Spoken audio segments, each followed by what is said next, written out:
ठीक है। अच्छा, अभी हम देख रहे थे कि कुदरत ने किसी को इतने सारे जन्म दिए हैं, मतलब इतने सारे इकट्ठे उनकी तादाद दी है। हाँ, इंसानों की अगर देखो तो अभी हमने 800 मिलियन बिलियन काउंट किया है। 800 करोड़ आत्माएं काउंट हुई है इंसानों की तादाद। उधर ही बाकी के हमने इतने काउंट नहीं किए, मगर जानवरों को भी हम जो रेयर स्पीसीज है उनका काउंट करते हैं हम। जैसे लायन, शेर, चीता है, इनके बारे में हम जानने की कोशिश करते हैं। कोई माइग्रेट होते हैं, कोई अफ्रीका के जंगल से पैदल चल चल के दूसरे जंगलों में भी जाते हैं, वहां से कोई दूसरे स्टेट में, कंट्री में भी जाते हैं। उनको तो कोई पाबंदी है नहीं, उनको वीजा वगैरह की जरूरत नहीं है ना। वो जंगलों जंगलों से, जमीन से, कभी पानी से निकल के दूसरे दूसरे कंट्रीज में, दूसरे दूसरे देशों में भी चले जाते हैं। मगर वो जाते हैं ये मालूम करने के लिए, हाँ, हंटर्स लोगों ने वहां पे उनके शरीर पे कैमरास लगाए हुए हैं, या कोई ऐसा चीज लगाया है कि ये कौन से कंट्री से आया है, ये मालूम करने को। इससे पता चलता है कि जानवर एक जगह से स्थलांतर, माइग्रेट होते हैं, और क्यों होते हैं, उसके पीछे वजह क्या है, वो फाइंड आउट करने के लिए ये सब इंसान, मैंने कहा ना, वो जिज्ञासु बहुत है इंसान। वो सिर्फ अपनी ही लाइफ के बारे में जानने की नहीं, उसको तो दूसरों के भी लाइफ की पड़ी रहती है। वो हर एक के बारे में जानने की कोशिश करता है। तो वो इन जानवरों के भी बारे में, इसीलिए तो हमें पता चला आज। आज हम आराम से घर में बैठ के टीवी से हमें पता चलता है उनकी लाइफस्टाइल क्या है। आज मुझे, अगर मैं आप लोगों से ये सब शेयर करती हूँ, तो बाबा ने पहले मुझे ये सारा देखने लगाया, फिर बाबा ने मेरे से, हाँ, हमारी चर्चा हुई है इन सब बातों पे, उसके रीजन बाबा ने मुझे दिए। ऐसे नहीं कि टीवी में ये सारे रीजन आपको मिलेंगे, नहीं, इसके पीछे की वजह मुझे बताई। तो जैसे बाबा और कुदरत से बात कर सकते हैं, तो कुदरत की जो थी, उनकी जो सोच है, उस हिसाब से, हाँ, बाबा ने मुझे ये बातों को समझाया है, वही मैं शेयर कर रही हूँ। शायद ये नॉलेज आपको टीवी पे मिले या नहीं मिले, या कहाँ मिले, ये मुझे नहीं मालूम।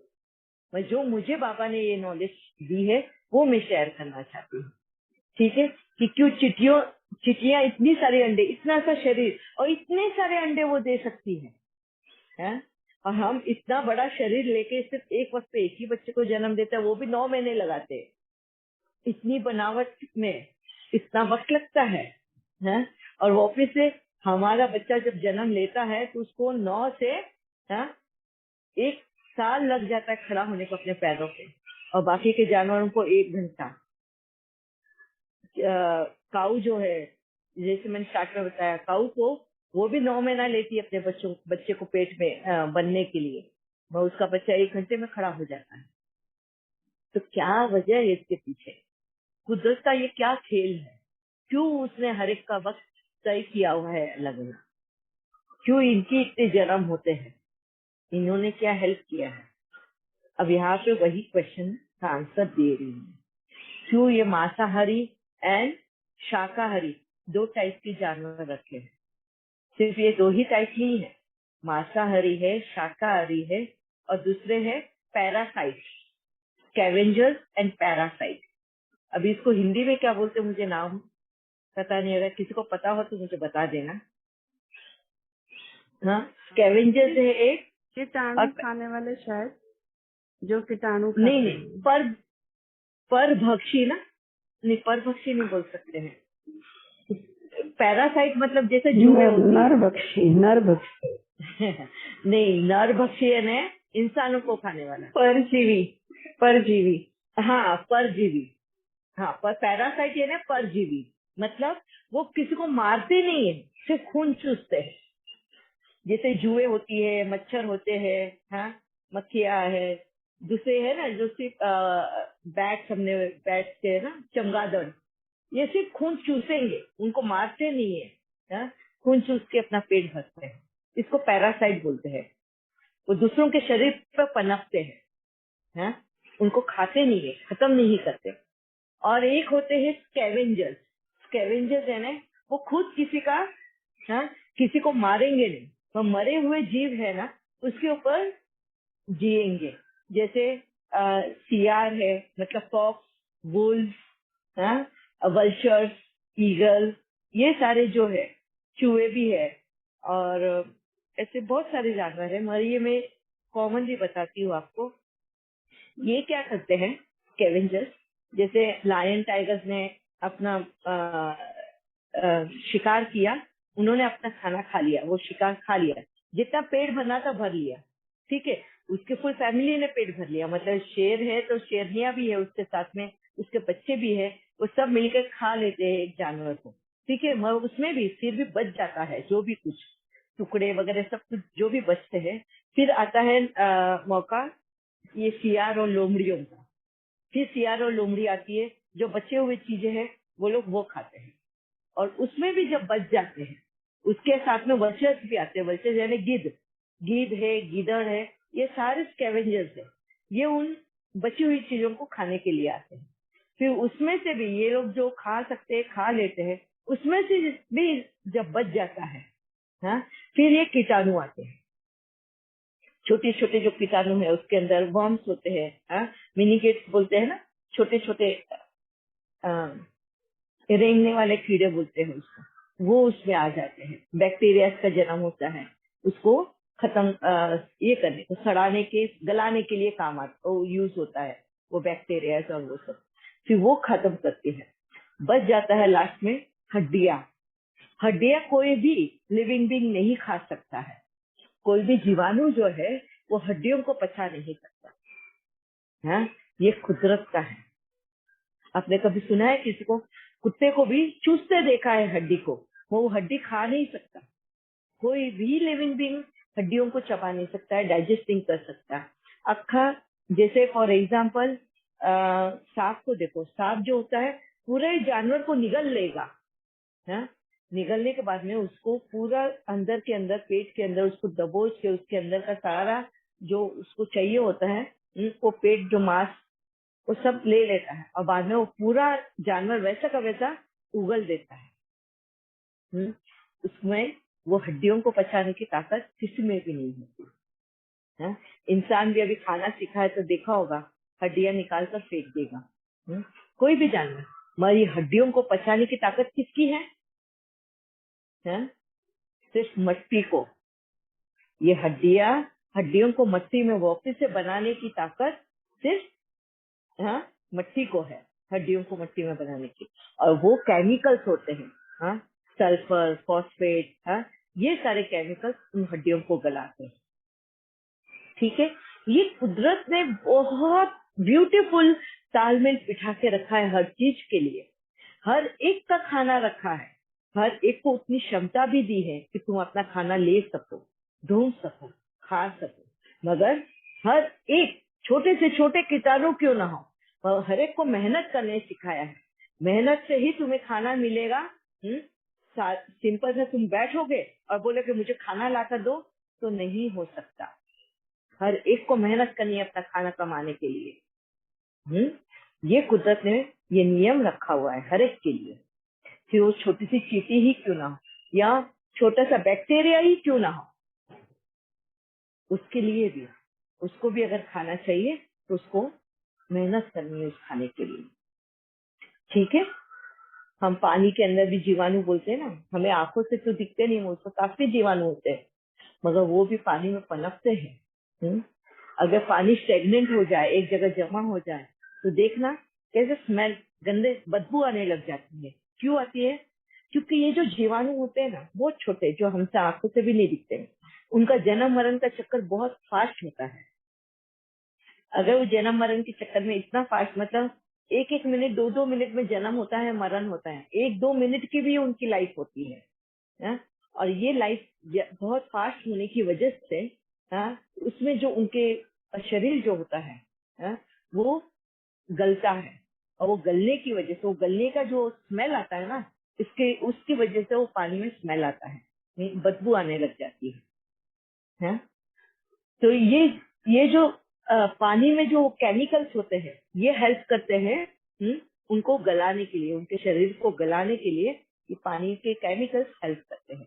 ऐसे ही हमारी हड्डियों को भी, हाँ, गलाने के लिए ये केमिकल्स हेल्प करते हैं, जो सिर्फ मिट्टी में होते हैं, ठीक है।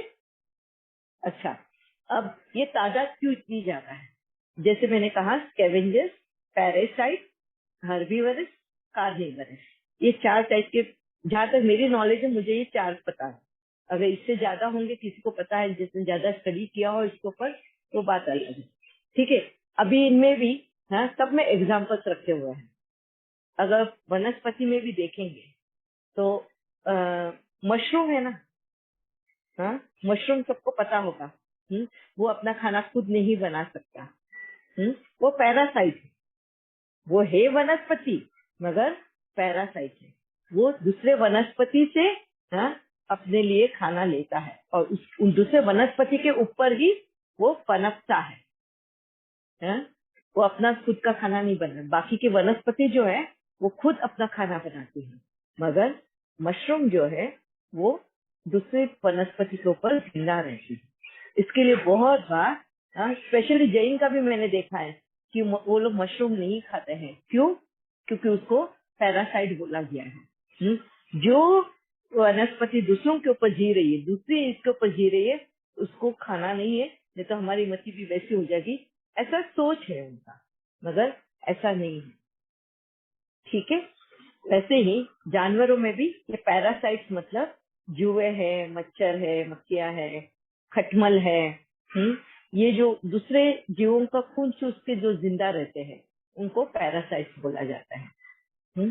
ऐसा ही सेम पंछियों में भी है जो खून चूसते हैं। हाँ, गिदड़ नहीं, गिदड़ नहीं, क्या बोलते हैं उसको, चमगादड़। वो खून चूसने वाले हैं, वो मारते नहीं है, किसका खून नहीं करते, सिर्फ खून चूसते हैं। और वो भी क्या, कहाँ से खून चूसते हैं, कैसे खून चूसते हैं? वो जख्म ऑलरेडी जिनको रहती है, जैसे जानवर होते हैं, जानवरों को बहुत बार जंगलों में लड़ाइयाँ होती है या चलते हैं गिरते हैं तो उनको जख्म हो जाती है, वुंड हो जाता है शरीर के ऊपर। तो ऐसे जब शरीर को वुंड हो जाता है तो उसका फायदा ये सारी चीजें लेती है जो खून चूसते हैं वो। मच्छर है, मक्खियां है, चमगादड़ है, ये उनको उनके ऊपर बैठ बैठ के उनका खून वहां से चूसते रहते हैं। अच्छा, उस जख्म के ऊपर ये सारे कीड़े आके जब जैसे ही बैठते हैं ना, तो उनको कौन खाता है? एक टाइप की चिड़िया है। आप कभी भी देखना कि ये चिड़िया हमेशा इन जानवरों के आसपास ही रहती है, उनके ऊपर ही बैठती है। ये इनके लिए बहुत इजी खाना है, वो फटाफट उनके जख्म के ऊपर से ये सारे कीड़ों को खा लेती है। वो उनका भोजन है। हम्म, आप कभी देखना क्रोकोडाइल्स, मगरमच्छ है, वो अपना मुंह खोलकर रखते हैं। हिपोपोटामस है, वो भी अपना मुंह खोलकर बैठते हैं और उनके मुंह के अंदर ये चिड़िया जाके उनके मुंह की सफाई करती है। तो उनके मुंह के अंदर जो ये कीड़े बैठ जाते हैं या उनको तकलीफ होती है, तो ये चिड़िया सारे वो कीड़े मकोड़े वो सबको खाती है। तो उनका भोजन वो है। चींटियों को खाने के लिए कितने हैं? हाँ, बहुत से जानवर। एक एंट ईटर करके एक बहुत बड़ा जानवर है, जो सिर्फ चींटियों के ऊपर जीता है। उसका नाम ही एंट ईटर है। अगर आप देखा, उसका मुंह एकदम लंबा सा होता है और उसकी जो टंग होती है ना, वो भी एक पाइप की तरह होती है। वो उनके चींटियों के घर के अंदर ऐसा पाइप की तरह उसका टंग डालेगा और उसमें से सारी चींटियों को चिपका लेगा और खा लेगा। तो चींटियां भी किसी का भोजन है, इसलिए उनकी तादाद बड़ी है। चिड़ियों को खाने के लिए मुर्गियां भी है। बर्ड्स होते हैं, वो भी इन कीड़ों को ऊपर जन्म पलते हैं, इसके लिए इनकी तादाद इतनी ज्यादा है।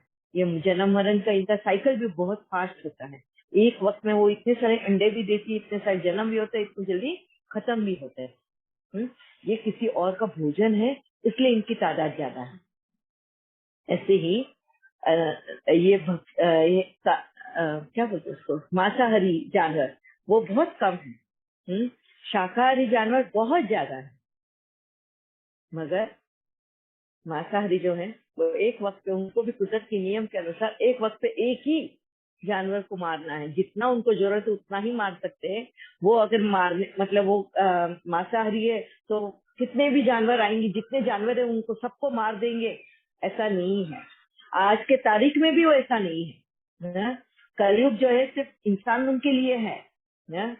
कोई और इंसान को छोड़ के किसी और के लिए ये युग नहीं बदला है। ना कलयुग में बदलता है, ना सतयुग में, ना कुछ। जैसा है वैसा ही सब चल रहा है। सिर्फ युग बदल रहे तो इंसानों के लिए बदल रहे, ये भी ध्यान में रखना। हमारी भाषा है ये, सतयुग, त्रेता, द्वापर, कलयुग। हाँ, ये हमारी मनस्थिति हमने बदली है। हमारी मनस्थिति बदलने की वजह से ये युग की पैदाइश हुई है, जानवरों की नहीं। जानवरों के लिए पहले भी वैसा ही जीवन था और आज भी वैसा ही जीवन है। उन्होंने अपनी ना चाल बदली है, ना खाल बदली है, ना उनका खाना बदला है, ना रहना बदला है। जो पहले भी जैसे थे आज भी वैसे ही है। हम पहले भी अपने राजाओं के अगर स्टोरी सुनते हैं या कोई भी स्टोरी सुनो, पहले भी शेर और ये मांद में मतलब केव में ही रहते थे, हाँ? और आज भी केव में ही रहते हैं। हाथी और ये जंगलों में, घने जंगलों में ही रहते हैं, तो आज भी जंगलों में ही रहते हैं। पहले भी वो घास फूस ही खाते थे और आज भी घास फूस ही खाते हैं। कोई भी एक इंसान को छोड़ के आज कोई भी किसी ने भी अपनी लाइफस्टाइल चेंज नहीं करी है, और इसीलिए उनके लिए युग नहीं बदलता, सब उनके लिए समान है। कुदरत भी सबको समान ही रखती है, हाँ? हर एक को एक दूसरे के ऊपर डिपेंड रखा है, हाँ? डिपेंडेंसी भी है और इंडिपेंडेंट भी है।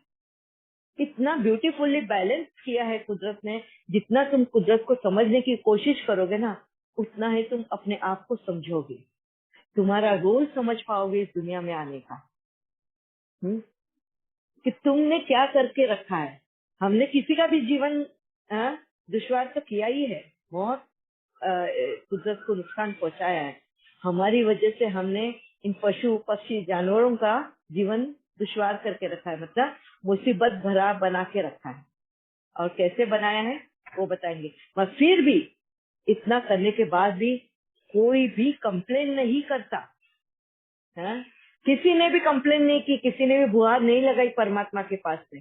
क्यों? उनको भी सोचने समझने की शक्ति है, वो भी मदद मांग सकती है, मगर नहीं, उन्होंने जैसा आया कुदरत को वैसा ही एक्सेप्ट किया, है? इंसानों ने नहीं किया। इंसान करने में माहिर है और जब बैकफायर होता है ना, तो वो लेने के लिए तैयार नहीं होता। ये सबसे बड़ा, है? उसका खुद का ही दुर्भाग्य है। ठीक है, अच्छा, अभी वापस से टॉपिक पे आते हैं, हाँ? अपनी चीटियों का मतलब एक दूसरे के खाने के ऊपर कैसा है, इस वजह से, हाँ, ये कुदरत ने बैलेंस करके रखा है। अब आप देखेंगे यहाँ पे भी चीटियां चीटियों को ही जन्म देती है? और चीटियों की आत्मा चीटियों को ही चीटियों के ही जन्म में आती है। चीटियों की आत्मा कभी भी बटरफ्लाई मतलब या दूसरे कीड़े मकोड़ों के जन्म में नहीं आती है। ये भी बहुत क्लियर ध्यान में रखना। ऐसे ही जैसे बोलते हैं ना हम, इंसान इंसान के ही जन्म में आते हैं, उसी तरह है। ये कीटाणु भी जो होते हैं वो उनके ही इसमें जन्म लेते हैं। जन्म मरण चक्कर उनका जो होता है वो उनके ही कम्युनिटी में, उन्हीं के इसमें होता है। ये एक मेन पॉइंट समझना है। कैसे नहीं कि एक साथ इकट्ठे इतनी सारी चीटियां मर गई, अब इनका जन्म किधर होगा? चीटियों में ही होगा। इतनी क्षमता उन चीटियों में है जन्म देने की, और चीटियों को खाने के लिए भी बहुत है। अच्छा, चीटियों की जन्म या इतने कीड़े मकोड़ों की जन्म क्यों है? जैसे मैंने कहा स्कैवेंजर्स के बारे में। पैरासाइट तो आपको सबको क्लियर है, वो खून चूसने के लिए। अभी वो क्या मदद करती है खून चूस के? हाँ, कुदरत को क्या देन देती है? खून हमने बनाया है और हमारा खून चूस लिया, हमें और बीमारियां देखेगी, तो इसमें हेल्प क्या किया उसने कुदरत को? हाँ, ये हम बाद में डिस्कस करेंगे। ठीक है, अब आते हैं स्कैवेंजर्स के ऊपर। स्कैवेंजर्स है ना, मैं जैसे कहा ना कि कुदरत में कोई भी वेस्ट नहीं होता चीज, हाँ? कोई भी वेस्ट नहीं होता। हर एक का, हमारा वेस्ट किसी और का खाना है, किसी और का मतलब जीवन की पालना है। ठीक है, अभी वो हड्डियां जो बच जाती है, हड्डियां गल के इसमें दफन हो जाती है, मगर उसमें भी जो छोटे छोटे होते हैं ना, उनके टिडबिट्स जो रह जाते हैं, स्किन रह जाती है, चमड़ी रह जाती है, ये रह जाते हैं। तो चमड़ी को खाने के लिए भी ये चींटियां होती हैं, और भी दूसरे कीड़े होते हैं जो इन चमड़ियों को खाते हैं। नहीं खाते हैं, क्या नहीं खाते हैं ये लोग? हड्डियां। तो हड्डियों में बाल भी गिने जाते हैं। हड्डियों में बाल भी कोई नहीं खाता है। अगर आप देखेंगे जंगलों में अगर जानवर मरे पड़े रहते हैं तो कुछ बच जाता है तो उसे आप हड्डियां ढूंढ के रख सकते हैं या बाल ढूंढ के रख सकते हैं, और बाकी का सब कुछ खत्म हो जाता है। उन सबको खाने के लिए कोई ना कोई कीटाणु जानवर सब कुदरत ने बनाया हुआ है। हड्डियां सिर्फ चबा नहीं सकते, हड्डियां कोई पचा नहीं सकता। हड्डियों में इसके लिए बाल भी हड्डियों में गिना जाता है, दांत हड्डियों में गिना जाता है, नाखून हड्डियों में गिना जाता है, और हड्डियां तो अंदर है ही शरीर के, वो भी। ठीक है, ये गलाने का काम सिर्फ ये शक्ति मट्टी के अंदर है, मट्टी ही इनको गला सकती है। ठीक है, और वो भी वक्त के अनुसार गलती है। हर एक की हड्डी समान नहीं कि जमीन के अंदर डाल दी और गल गई, नहीं, हर एक के लिए वक्त तय है हड्डियों को गलाने का भी। ये बहुत बड़ा एक कुदरती ये है, करिश्मा है। ठीक है, उनकी भी साइंस है पीछे। अभी और डिटेल में नहीं जाते, ये तो समझ में आ गया कि क्यों ये लोगों की तादाद ज्यादा है, क्यों चींटियों की तादाद, क्यों मधुमक्खियों की तादाद इतनी ज्यादा है, क्योंकि वो दूसरों को भी हेल्प करती है। अच्छा, रिप्रोडक्शन के लिए भी हेल्प करना। ये जो चींटियां हैं, मधुमक्खियां हैं, सारे कीड़े कीटाणु जो है, ये रिप्रोडक्शन को हेल्प करते हैं। किसके रिप्रोडक्शन को? वनस्पति के। वनस्पति को यहाँ से वहां फैलाने के लिए, उनके पोलन को जोड़ने के लिए, नर और मादा वनस्पति होती है, उनके पोलन को जोड़ने, क्योंकि वनस्पति जो है जड़ है ना, वो एक ही जगह पे रहती है, वो इधर से उधर मूव नहीं हो सकती, मतलब हिल नहीं सकती, जा नहीं सकती यहाँ से वहां अपना मिलन करने के लिए। तो उनका मिलन करने के लिए ये जो कीटाणु है, ये सारे कीटाणु उनको हेल्प करते हैं। कुदरत हेल्प करती है, मतलब हवा जो होती है, पानी होती है, ये उनको हेल्प करती है। कभी ये पोलन जो होते हैं, पोलन यानी बीजे, कि पानी से बह के एक दूसरे के पास चले जाते हैं, हवा से उड़ के एक दूसरे के पास चले जाते हैं। नहीं तो ये जो इंसेक्ट्स होते हैं, ये जो कीटाणु होते हैं, इनके पैरों में लगकर एक दूसरे के इसमें जाके वो मिलान, उनका मिलन होता है, और फिर दूसरे पौधों का जन्म होता है। इसको बोलते हैं रिप्रोडक्शन साइकिल, वनस्पति का रिप्रोडक्शन साइकिल। वनस्पति को बढ़ाने के लिए भी ये वनस्पति इसके लिए इसके ऊपर डिपेंड है, और यही वजह है उनके रिप्रोडक्शन साइकिल को ये जो जानवर, पशु पक्षी, कीटाणु, ये सब जो हेल्प करते हैं, ये ऋणी है वनस्पति उनके लिए। और इसीलिए वनस्पति मतलब विदाउट कंडीशन सेल्फलेसली अपने आप को इनके हवाले कर देती है। क्यों? कि वो उनको रिप्रोडक्शन के लिए हेल्प करती है। तो कितना उदार दिल है, आप देख सकते हो किस तरह वंडरफुली बैलेंस किया है कुदरत ने हर चीज को। आप बहुत सुंदर तरीके से ये चलता है, ये तालमेल, ये साइकिल कितनी सुंदर तरीके से चलती है, मगर इसमें हमने कितना इंटरफियर किया है। मेरा ये बताने का तात्पर्य क्या था इसके पीछे, कि ये इतना सुंदर तालमेल किया हुआ है कुदरत ने। हर एक का अपना जीवन बताया है, हर एक का अपना शरीर दिया, हर एक को अपना ये दिया है, खाना पीना वक्त सब कुछ तय करके दिया हुआ है। मगर इंसानों ने आके कितनी गड़बड़ करी है, कितना इंटरफियर किया है, और कहां से कहां दुनिया को पहुंचा दिया है, ये अभी हम डिस्कस करेंगे। यहाँ तक का मुझे आपको कुदरत से कनेक्ट करना था कि कुदरत ने किस तरह बैलेंस करके रखा हुआ है, और हमारी वजह से कितना इम्बैलेंस हुआ है, ये हम कल के टॉपिक से स्टार्ट करेंगे। ठीक है, मैं आज थोड़ा 5 मिनट जल्दी खत्म कर रही हूँ, कुछ काम है मुझे, इसलिए फिर हम कल मिलते हैं। आपके सबके प्रश्न भी अगर होंगे तो हम कल स्टार्ट में लेंगे, फिर बाद में डिस्कस करेंगे। ठीक है, ओम शांति दीदी, थैंक यू दीदी। ओम शांति, शुक्रिया बाबा। ओम शांति, ओम शांति। थैंक यू बाबा। ओम शांति जी, बहुत बहुत शुक्रिया आपका।